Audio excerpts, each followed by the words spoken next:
In this video, we unbox and review the 7th generation iPod Touch. It comes with brand new features, but is it enough? Check out our full video after this brief word from our sponsor. Repairing and upgrading your Apple products is easy with iFixit's all-in-one fix kits. iPhone fix kits have everything you need to replace a cracked screen or a dying battery. The kit includes a custom driver, steel bits, opening tools, and more. And Mac fix kits let you replace your MacBook Pro's battery, upgrade the RAM, or swap in an SSD. Both kits include all the parts and tools you need and are backed by an industry-leading warranty. Plus, each kit includes a free illustrated step-by-step repair guide to show you the way. Click the link in the description to get your all-in-one repair kit today. And special thanks to iFixit for sponsoring 9to5Mac on YouTube. How's it going, folks? Jeff Benjamin with 9to5Mac. We have the iPod Touch 7th generation in our hands right now. So we're gonna go ahead and take the wrapper off here.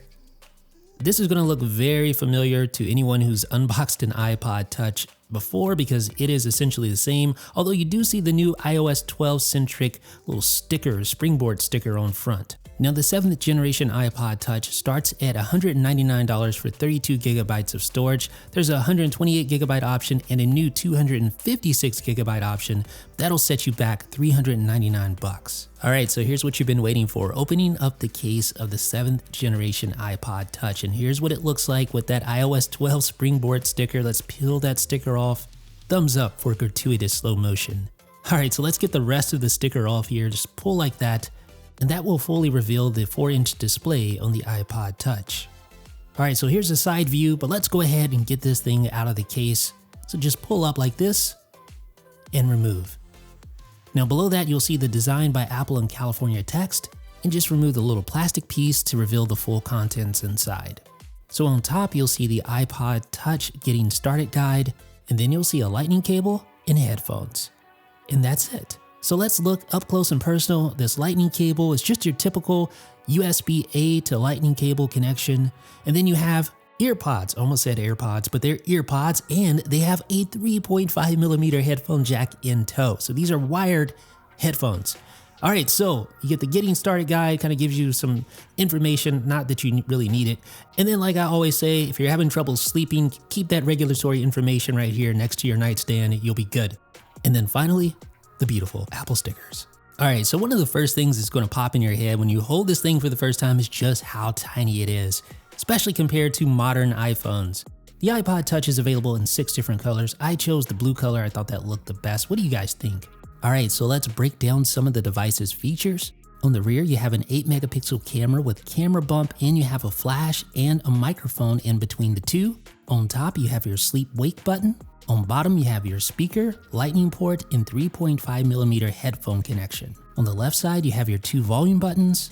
On the front, you have your 1.2 megapixel FaceTime camera, same camera from the last generation, and you have a physical pressable home button, along with those beautiful reflective chamfered edges on the side that give you that jewelry-like look. And that's one of the design elements that I think I miss most about modern iPhones.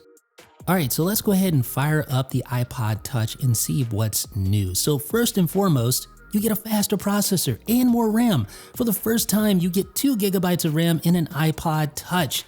Previous model had only 1 gigabyte of RAM. And you get a faster iPhone 7 era A10 Fusion processor. So here's the new iPod Touch next to the iPhone SE. I wanted to compare these two devices because they're obviously very similar in form factor, both of them 4-inch displays, although the iPod is obviously thinner.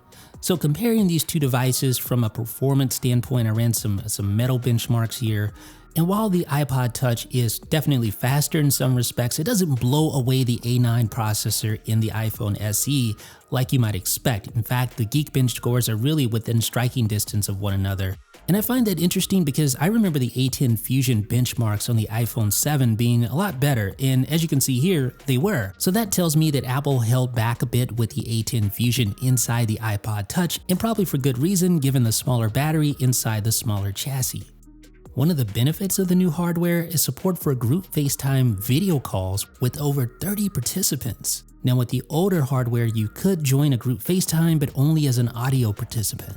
And of course, that new A10 Fusion, that extra gigabyte of RAM is going to give you much better gaming performance. And I did notice that none of the stutters that I used to experience with my 6th generation iPod Touch occur here on this 7th generation model. And basic things that you tend to take for granted, like quickly switching between 2 games, is so much better here on this iPod Touch because of that extra memory. The Achilles heel of prior iPod Touch models has been lack of memory, and this goes a long way towards fixing that. And you're going to need it because coming this fall, Apple Arcade launches with over 100 new games that are playable via one single subscription. So that means you're going to be switching between titles a lot. So you're going to need that extra RAM. But Apple Arcade is a promising upcoming subscription service that allows you to jump between all of your iOS devices, your Mac, your Apple TV, and you can play offline, which is obviously important when traveling with the iPod Touch. And for the first time, the iPod Touch supports AR because of its A10 Fusion processor. AR requires at least an A9 processor, and the last iPod Touch was an Apple A8. Hence the lack of support. All right, so here is an example of an AR application. This is called Plantail. And AR, of course, stands for augmented reality, so it's not full-on virtual reality where everything in your environment's different, but it augments your environment. So you can see amazing stuff like this, a full-on plant in a pot in 3D space. You can actually walk around this thing and see it from all its various angles.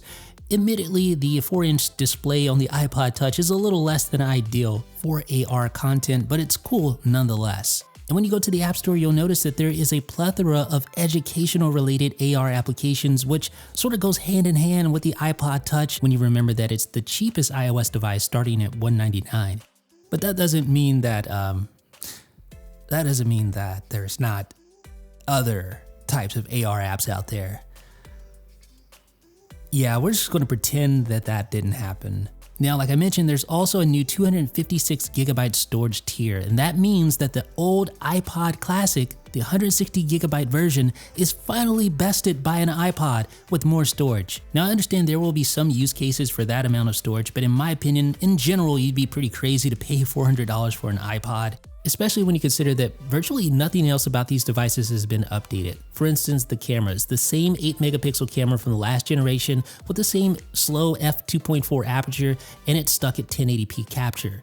Now, take the iPhone SE, which it itself isn't a spring chicken, but it comes with a 12 megapixel shooter with an f2.2 aperture that's much faster, and it shoots in 4K. So I know iPod owners aren't buying these things for the cameras, but you have to consider that a refurbished iPhone SE might prove to be a better overall value.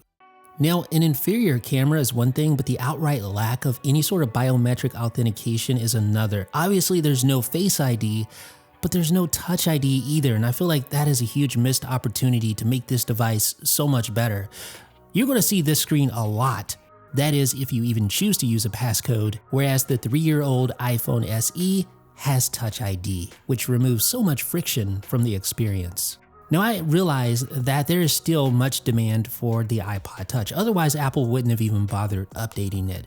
The enterprise in particular, whether it be warehouses or retail operations, among others, have found a good use for the iPod Touch, and no doubt they will appreciate this update. And I don't want to be naive, I know some general consumers will appreciate this update as well. They like having a standalone music player. And I think it's an excellent first iOS device for kids, especially with smaller fingers and smaller hands. You can see how much bigger the iPhone XS Max is comparatively.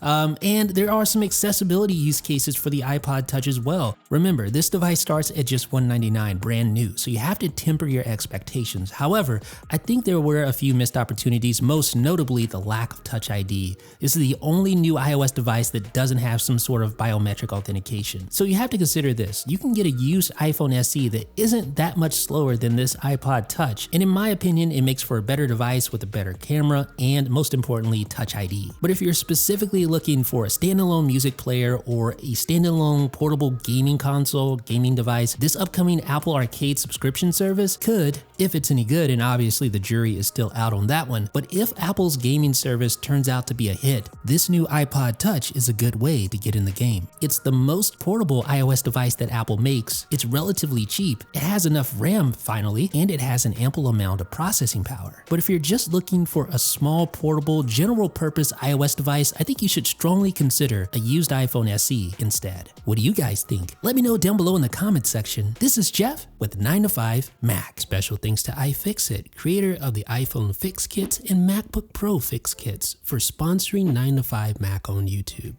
Head over to iFixit using the link in the description and get your all-in-one repair kit today.